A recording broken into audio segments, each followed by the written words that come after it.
నమస్తే, welcome to BCA news. నా పేరు మనసా. ముందుగా ముఖ్యాంశాలు. ఆవిష్కాంధ్ర సాధనలో రతన్ టాటా ఇన్నోవేషన్ హబ్ ఓ మైలురాయి అన్న మంత్రి నిమ్మల. సీఎం చంద్రబాబు రాష్ట్రాన్ని ఉద్యోగ ఉపాధికి కేంద్రంగా తీర్చిదిద్దుతున్నారని వెల్లడి. వివేక హత్య కేసు దర్యాప్తు ఆగిపోవడంపై బీటెక్ రవి కీలక వ్యాఖ్యలు. సుప్రీంకోర్టు గడువు పొడిగిస్తేనే హత్య వెనుక పెద్ద కుట్ర బయటపడుతుందని వెల్లడి. మెగా డిఎస్సి ఫలితాల వెల్లడిలో అభ్యర్థులను దగా చేసేందుకు కూటమి సర్కార్ సిద్దమైంది. మండిపడ్డ వైసీపీ విద్యార్థి విభాగం నేతలు. అమరావతిలో వాటర్ మేనేజ్మెంట్ వ్యవస్థను పటిష్టం చేయడంలో ప్రభుత్వం విఫలమైంది. మండిపడ్డ వైసీపీ నేతలు అంబటి మురళి, దొంతిరెడ్డి, డైమండ్ బాబు. ఉద్యోగ ఉపాధికి కేంద్రంగా రాష్ట్రాన్ని ముఖ్యమంత్రి చంద్రబాబు తీర్చిదిద్దుతున్నారని మంత్రి నిమ్మల రామనాయుడు అన్నారు. తూర్పుగోదావరి జిల్లా రాజమహేంద్రవరం శ్రీ వెంకటేశ్వర ఆనం కళాకేంద్రంలో ఆవిష్కాంధ్ర సాధన సభ జరిగింది.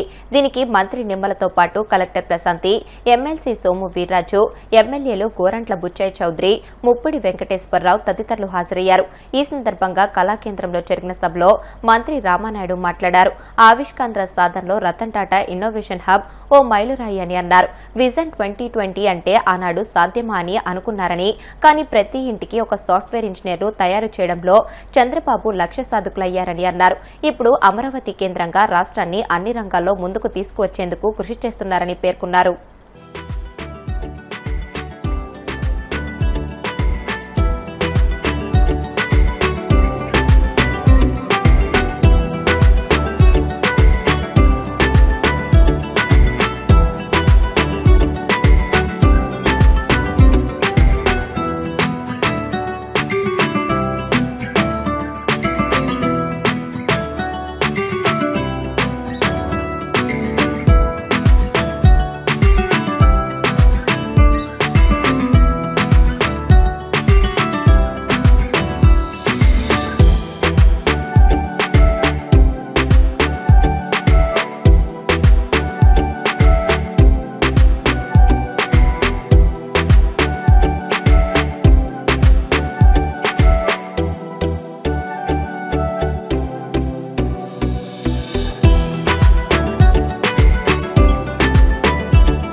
ఈ ఆంధ్రప్రదేశ్ రాష్ట్రాన్ని భవిష్యత్తులో ఒక దిశ మార్చేటువంటి విధంగా ఒక అరుదైనటువంటి కార్యక్రమంగా ఈ ఆవిష్కార కార్యక్రమం కానీ, అందులో ముఖ్యంగా ఇటు పర్టికులర్ గా ఏదైతే నిరుద్యోగ నిర్మూలనకి అత్యంత పనికి వచ్చేటువంటి వేదికగా ఈ ఆవిష్కారాలను అందరూ కూడా మరి భావించవలసినటువంటి పరిస్థితి ఉంది.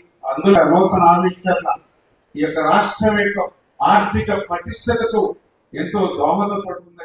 మాజీ మంత్రి వైఎస్ వివేకానందరెడ్డి హత్య కేసు దర్యాప్తులో స్తబ్దత నెలకొనడంపై తీవ్ర అనుమానాలు వ్యక్తమవుతున్నాయని టీడీపీ నేత బీటెక్ రవి ఆరోపించారు. మంగళగిరిలోని టీడీపీ కేంద్ర కార్యాలయంలో ఆయన మీడియాతో మాట్లాడారు. సుప్రీంకోర్టు నిర్దేశించిన గడువు ముగియడంతోనే సీబీఐ ఈ కేసును పక్కన పెట్టిందని, ఈ విషయాన్ని వివేక కుమార్తె సునీత తరఫు న్యాయవాది సిద్ధార్థ లూద్రా కూడా న్యాయస్థానం దృష్టికి తీసుకువెళ్లారని గుర్తు చేశారు. ఇటీవల జరిగిన పులివెందుల జెడ్పీటీసీ ఉప ఎన్నికల్లో వైసీపీ ఓటమిని జీర్ణించుకోలేకే జగన్ రిగ్గింగ్ ఆరోపణలు చేస్తున్నారని మండిపడ్డారు. ప్రజాస్వామ్యం నమ్మకం ఉంటే, దమ్ముంటే జగన్ తన ఎమ్మెల్యే పదవికి రాజీనామా చేయాలని అన్నారు. మేము జెడ్పీటీసీ స్థానానికి రాజీనామా చేస్తామని, కేంద్ర బలగాల పర్యవేక్షణలో 2 ఎన్నికలను మళ్లీ నిర్వహిద్దామని ఆయన సవాల్ విసిరారు. ముఖ్యంగా సుప్రీంకోర్టులో వివేకానందరెడ్డి కేసు మీద జరిగిన ఆర్గ్యుమెంట్స్ కానీ, వాదనలు ప్రతిపాదనలు విన్న తర్వాత రాష్ట్ర ప్రజలకు కొద్దిగా వివరణ ఇచ్చేందుకు నేను ఈ ప్రెస్ మీట్ పెట్టడం జరిగింది. అంటే అందరూ కూడా, రాష్ట్ర ప్రజలు కూడా ఈ మధ్యకాలంలో అసలు వివేకానందరెడ్డి కేసు ఏమన్నా కోల్డ్ స్టోరేజ్కి వెళ్ళిందా, దాని మీద ఏది పురోగతి, తర్వాత ఏది కనిపించడం లేదని, అంటే నిజంగా ఏదైతే ప్రజాస్వామ్యవాదులు కానీ, అంతా కూడా అహింసావాదులు కానీ, అంటే ఏం జరుగుతోంది ఈ కేసు ఇంత నిర్దాక్షిణ్యంగా చేసినా కూడా ఈ కేసు అమీతుమీ తేల్చకుండా కోల్డ్ స్టోరేజ్లో పడిందా అనే అనుమానం కూడా అందరికీ వచ్చింది. దానికి తోడు సునీత గారు ఏదైతే ఫైట్ చేస్తున్నారో అక్కడుండే ముద్దాయిలు ఎవరైతే ఉన్నారో ఆ ముద్దాయిలంతా బయట ఉండి స్వేచ్ఛగా తిరుగుతూ సాక్షులను ప్రభావితం చేస్తూ సాక్షులను బెదిరిస్తూ ఉన్నారు. కాబట్టి నేను ఏదైతే న్యాయ పోరాటం చేస్తానో తర్వాత దానికి చాలా అడ్డంకిగా మారుతోందని ఆమె సుప్రీంకోర్టుకు అంటే పలానా వల్ల బెయిల్ రద్దు చేయాలని కూడా ఆమె సుప్రీంకోర్టుకు వెళ్ళడంతో నిన్న వచ్చేసి ఆర్గ్యుమెంట్స్ స్టార్ట్ అయినాయి. ఆ ఆర్గ్యుమెంట్స్లో వచ్చేసి ప్రధానంగా అంటే సిద్ధార్థ లూత్రా గారు అంటే సునీత తరపు న్యాయవాది గారు ఆర్గ్యుమెంట్ చేసిన విధానం ఏంటంటే సుప్రీంకోర్టు గైడ్లైన్స్ ప్రకారము మీరు ఒక కాల పరిమితి విధించారు. ఆ కాల పరిమితి విధించడం వల్లనే సిబిఐ వాళ్ళు క్లోజర్ అంటే ఇన్వెస్టిగేషన్ అయిపోయిందని క్లోజర్ వేశారు. ఇప్పుడు మీరేమన్నా సిబిఐకు డైరెక్షన్ ఇవ్వండి ఈ కాల పరిమితి మీద. అప్పుడు ఆ డైరెక్షన్ ఇస్తే తప్ప ఇదే సిబిఐ వాళ్ళు అనేక సార్లు హైకోర్టుకు కానీ సుప్రీంకోర్టుకు కానీ చాలాసార్లు వచ్చేసి దీంట్లో లార్జర్ కాన్స్పిరసీ ఉంది, ఆ కాన్స్పిరసీ బయట పెట్టాలని అదే సిబిఐ వాళ్ళు అడిగినారు. కాబట్టి మీరు మళ్ళీ వాళ్ళకు రీఇన్వెస్టిగేషన్ అంటే ఈ ఇన్వెస్టిగేషన్ గడువు కొంచెం పెంచండి, అప్పుడు ఎలాబొరేటెడ్గా ఇన్వెస్టిగేషన్ చేసి దీంట్లో లార్జర్ కాన్స్పిరసీ అనేది ఏదైతే ఉందో అది తప్పకుండా బయటికి రావాలని తర్వాత సిద్ధార్థ లూత్రా గారు వాదించడం జరిగింది. ఏదైతే సునీత రాజశేఖర్ అంటే వివేకానంద రెడ్డి కూతురు అల్లుడి మీద ఒక అతను కృష్ణారెడ్డి పేరుతో ఒకటి ఫాల్స్ కంప్లైంట్ ఇవ్వడం, సిబిఐలో పనిచేసే రామ్ సింగ్ మీద కూడా తర్వాత ఒకటి ఫాల్స్ కంప్లైంట్ ఇచ్చి దాని మీద బాగా డిలే చేసి అదంతా కూడా చాలా ఇబ్బంది పెట్టే కార్యక్రమం జరిగింది. రాష్ట్రంలో టీచర్ పోస్టులను భర్తీ చేసేందుకు నిర్వహించిన మెగా డిఎస్సి ఫలితాల వెల్లడిలో అభ్యర్థులను దగా చేసేందుకు కూటమి ప్రభుత్వం సిద్దమైందని వైసీపీ విద్యార్థి విభాగం అధ్యక్షుడు పానుగంటి చైతన్య, వర్కింగ్ ప్రెసిడెంట్ రవిచంద్రలు మండిపడ్డారు.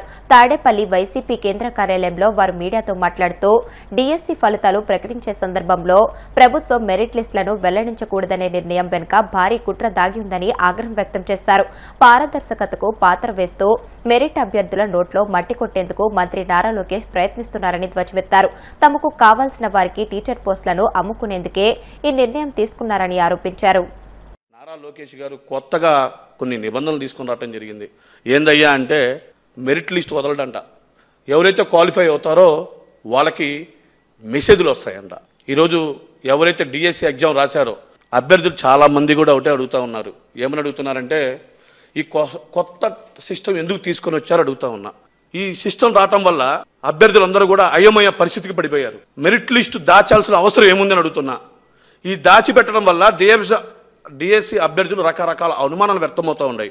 దేశంలో ఎక్కడ లేని విధంగా ఈ సిస్టమ్ నేను ఎందుకు తీసుకొని వచ్చారని అడుగుతా ఉన్నా. కేవలం ఈరోజు డిఎస్సి అభ్యర్థుల యొక్క అభిప్రాయాలు కానండి, నా పర్సనల్ అభిప్రాయం కూడా కేవలం తెలుగుదేశం పార్టీ కార్యకర్తకు లేకపోతే సానుభూతి పరులకు మాత్రమే ఉపయోగపడే విధంగా ఉంది. ఎందుకంటే ఆన్లైన్లో పెడితే ఎవరికి ఎన్ని మార్కులు వచ్చాయి, ఎంత కట్ ఆఫ్ వచ్చాయి, ఎంత మెరిట్లు వచ్చారు అనేది అభ్యర్థులకు అర్థమవుతూ ఉంది.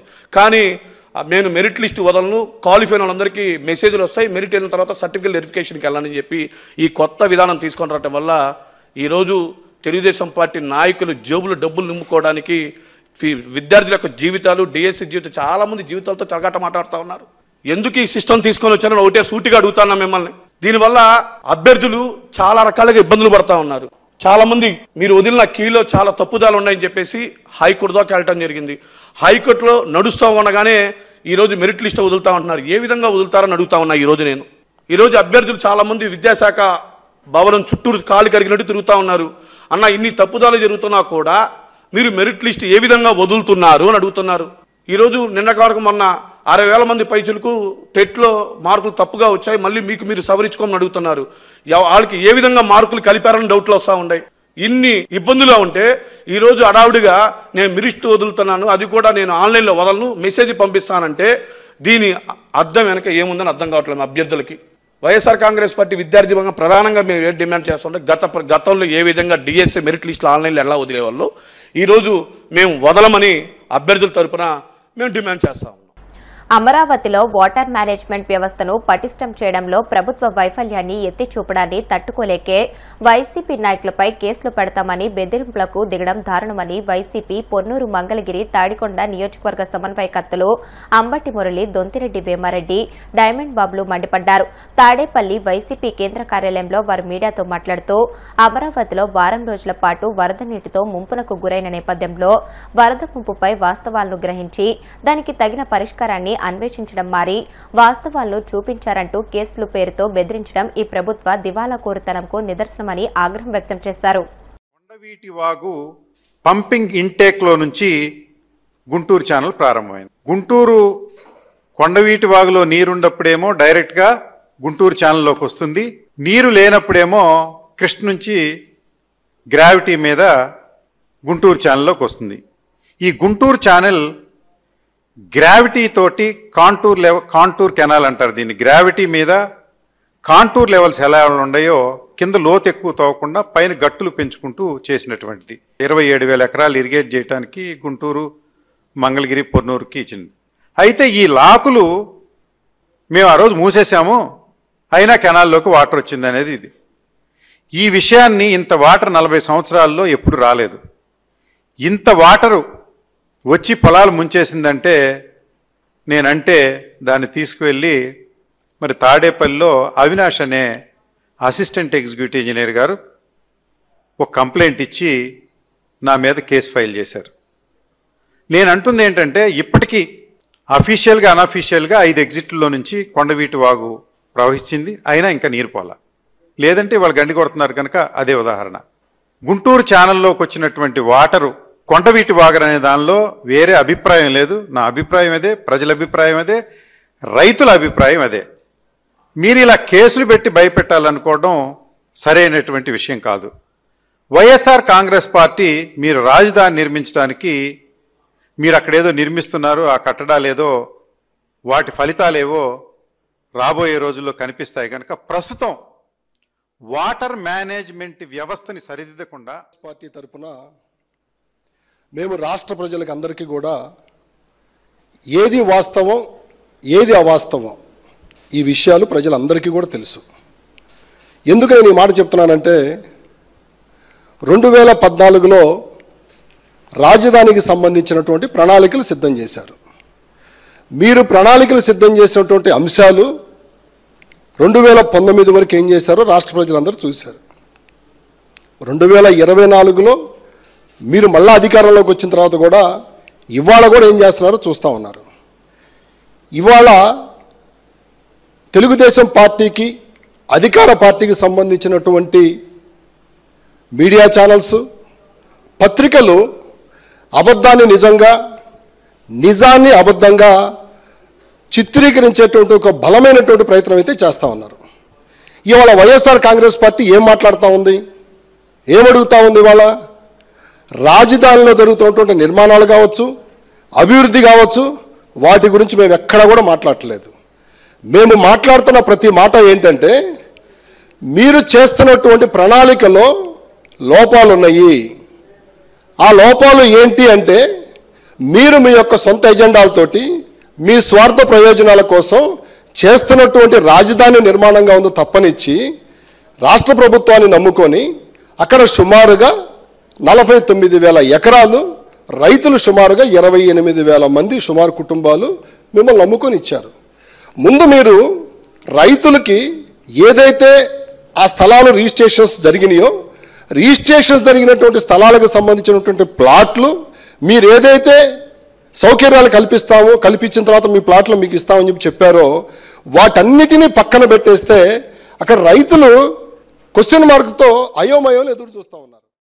ఇప్పుడు కాసేపు ప్రకటనలు.